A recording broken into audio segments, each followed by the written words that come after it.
Kung mapanood mo tong video na to, pwede ba kita maging supporter kahit wala akong maibibigay sa'yo, kahit naka-injector lang ako at di ako marunong mag-edit. Gusto ko lang maranasan ang pakiramdam ng may humahanga sa bawat video na ina-upload.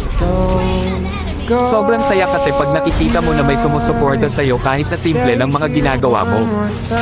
Nakakasipag gumawa ng video at hindi nakakasawang mag-upload.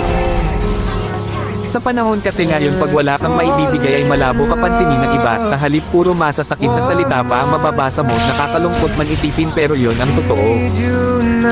Di ko naman nilalahat pero karamihan ganon.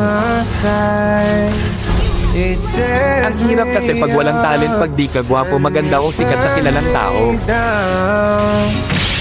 Ang hirap pag di ka mayaman.